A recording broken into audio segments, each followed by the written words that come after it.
दोस्तों इस वक्त मेरे साथ मौजूद हैं एमएलए मुर्शिद आलम साहब जो कि जोकीहाट विधानसभा के नवनिर्वाचित विधायक हैं। इस वक्त जो है दिल्ली के ओखला में जो है इस्तकबालिया प्रोग्राम था, वेलकम प्रोग्राम था, उसमें शिरकत की। सबसे पहले सर आपका स्वागत है। चलिए भाई, आपके चैनल जो है में जो है आपका भाई स्वागत है। आपके सभी सब्सक्राइबर का भी भाई दिल की गहराई से खैर मकदम है, मुबारकबाद है। यहाँ पर आए हुए थे इस्तकबालिया प्रोग्राम में और यहाँ के लोग जो है प्रवासी जो मजदूर किस्म के, उन्होंने इस्तकबालिया प्रोग्राम रखा था। कैसा रहा प्रोग्राम और कैसा लगा? देखिए, ये प्रोग्राम बहुत ही ज़ोरदार रहा और लोगों का यहाँ पर जो इस्तकबाल करने का जो तरीका था बहुत गर्मजोशी से था। रही बात कि देखिए, ये प्रवासी जो है इसके सामने थोड़ा सा लगता है कि प्रवासी मजदूर लग जाने के बाद शब्द थोड़ा सा अच्छा नहीं लगता है। प्रवासी हैं ये लोग, लेकिन इनके ताल्लुक़ से हमारे बिहार सदर अतुल ईमान साहब ने अगले वर्ष बहुत ज़ोरदार ढंग से ये बातें रखी थी कि भाई उनका जो दर्द बाहर में जो मरता है उनके लिए कहीं न कहीं कुछ व्यवस्था होनी चाहिए।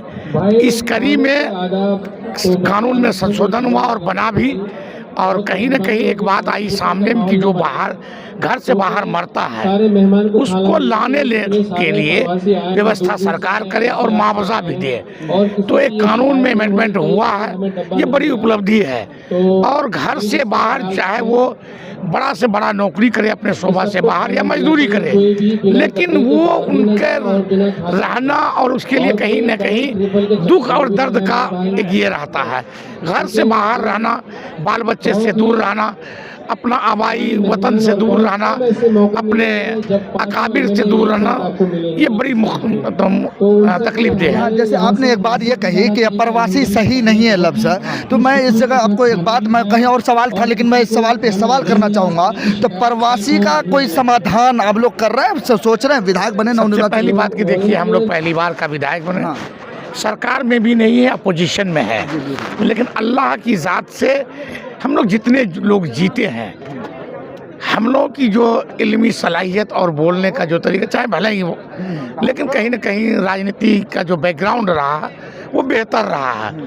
हर संभव हम लोग कोशिश करेंगे ये शब्द प्रवासी हट जाए, सभी लोग अप्रवासी हो जाए, सभी लोग असल में बिहारी हो जाए, उसका सभी समय बिहार में कटे, अपने वतन में कटे और अपने घर वालों के साथ कटे, ये हम लोगों की कोशिश है। सर, आप नवनिर्वाचित विधायक हैं, अभी पहला सत्र हुआ बिहार विधानसभा में, उसके बाद आप हैदराबाद गए, फिर दिल्ली में हैं, कैसा लग रहा? मज़ा आ रहा? मज़ा की बात नहीं है, मज़ा तो भाई 25 साल की ज़िंदगी में मैंने कभी पद से खाली नहीं रहा। मुखिया रहे आज तक हम, और हमारे घर में 3-3 मुखिया, जहाँ जैसे चाहे लोगों की तो मोहब्बत रही कि हम एकदम पूरी इस तरह से बैकग्राउंड से आते हैं कि जो अपने इसमें जो उम्र में हमने जो इज़्ज़त पाई है, लोगों ने इज़्ज़त दिया है, उसका हम शुक्रिया अदा करते हैं, वो भुला नहीं सकते हैं। रही बात कि भाई जिम्मेदारी भी बड़ी है, मज़ा क्या आएगा, जिम्मेदारी इतनी बड़ी है। जो 56 सालों का साम्राज्य था तस्लीमुद्दीन साहब के परिवार का, और जहां विकास नहीं हुआ और दिगर चाहे वो बाहर से हो, रोड से हो, लोग वहाँ त्रासदी झेलते हैं। ये सभी बातें हमारे लिए एक चुनौती है। इन चुनौतियों से बाहर निकलना और चुनौती को लेकर काम करना, कहीं न कहीं जो चैलेंजेस हैं ना, उसको हम लोग भाई समय रहते पूरा करेंगे। 1-2 सवाल और था सर, टाइम मैं आपका ले रहा हूँ। सवाल ये है कि जोकीहाट से आप ताल्लुक़ रखते हैं और जोकीहाट से मेरा भी ताल्लुक़ है, तो मैं आपको बता दूं जोकीहाट में इस वक्त जो है चोरों का तांडव मचा हुआ है। एक मिनट, बाइक चोरी हो जाती है, चोर की शक्ल बिल्कुल CCTV में दिखाया जाता है, लेकिन चोर पकड़ा नहीं जाता और बाइक नहीं मिलती है। खुद मैं बताऊँ, अभी मैंने खुद खबर चलाई थी, तकरीबन 3-4 खबर मैंने चलाई है, वो बाइक अभी तक नहीं मिली है, कई दिन हो गए। एक बात ये जानिए, जब किसी चीज़ का एक ट्रेंड चलता है ना, तो इस वक्त बाइक चोरी का ट्रेंड चला हुआ। कहीं न कहीं ये बाइक का जो इंजन है किसी गलत ढंग या किसी काम में लगाया जा रहा है, इसके वजह से ये चोरियां हो रही है।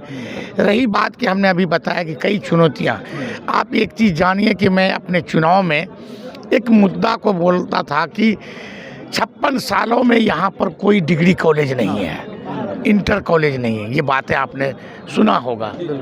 मैं आप लोगों से ये कहता हूँ कि मेरे जोकीहाट प्रखंड में डिग्री कॉलेज भी इंशाल्लाह 6 महीने के अंदर इस साल के सेशन की पढ़ाई भी होगी।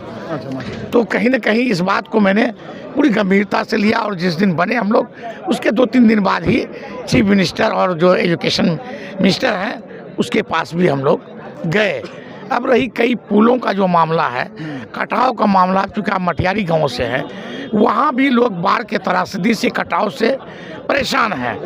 आप ये देख लिए सदबिटा गांव, रमड़े गांव है, चौकता है और करहड़ा है, जहाँ एक पुल ध्वस्त है और कई जगह पुलों की ज़रूरत है। उसमें भी हमने 10 पुल का नाम लिख के दिया और अपने फेसबुक के माध्यम से जनताओं को भी मैंने बताने की कोशिश की। जो फ्लड से अफेक्टेड है बाढ़ का, मैंने 8 जगह लिख के दिया। अभी मैं RWD का 10 रोड चौड़ीकरण के लिए दिया हूँ, इंशाल्लाह तुरंत सैंक्शन होगा। RCD का रोड जो जोकीहाट में है, 10 रोड को दिया हूँ। मैं अभी जाके जब नितिन नवीन थे वहाँ पर, उनसे कहा था तो हमारे एक रोड को 12 किलोमीटर 480 मीटर रोड जो दलमालपुर सीमा से लेके जोकीहाट का सीमा लगता है, उसको उन्होंने स्टेट हाईवे में मंजूर कर दिया है। तो ये हमारे पास ये सभी काम जो है मेरे लिए एक चुनौती था और इंशाल्लाह हम करते जा रहे हैं। लोगों को जो हमारे उम्मीदें हैं उस पर खरा भी उतरते जा रहे हैं। अच्छा, सवाल ये है कि आपने अपने चुनाव कैंपेन के दौरान एक बात बड़ी ज़ोरों से कहा था कि जो है 100 दिन के अंदर मैं जोकीहाट से भ्रष्ट को ख़त्म कर दूंगा, भ्रष्टाचार मुक्त होगा जोकीहाट। लेकिन जहां तक मेरे पास तक अभी तक खबरें आ रही हैं, ये कह रहे हैं भ्रष्ट अभी तक ख़त्म नहीं हुआ है। लोग आज भी रिश्वत ले रहे हैं ब्लॉक के अंदर और रजिस्ट्रार ऑफिस वगैरह के। आप सहाफ़ी हैं, एक बार ये जानिए, मेरा कुछ जो शब्दों का चयन होता है उसको लोग गलत ढंग से लेते हैं। जो हमारे ज़बान से जो जुमला निकलता है, मैंने कहा था कि 100 दिन के अंदर बेहतर जोकीहाट दूंगा। कम से कम 50 रोड का मैं चमचमाती रोड पर चला दूंगा 100 दिन के अंदर। इस दिशा में कारगर हम काम कर रहे हैं और कई रोड जो मरम्मती का कालीकरण भी हो रहा है। रही बात, एक बात मानिए, हमारे अजीज़ हैं आप, हमारे हम वतन के भी हैं, जो भ्रष्टाचार था CO ऑफिस में, मैं 0 तो नहीं कर सका हूँ लेकिन 60% उसको घटा दिया हूँ। मेरे डर से ना CO भी पैसा, आप चले जाइए, ना पैसा ले रहा ना कर्मचारी ले रहा। जो रेफरल हॉस्पिटल का बुरा हाल था, आप ये जानिए, कम से कम उसमें मैंने बेहतर तब्दीली लाने की कोशिश की है और सर सफाई का वो चिट्ठी लिखने में भी मजबूर कर दिया है।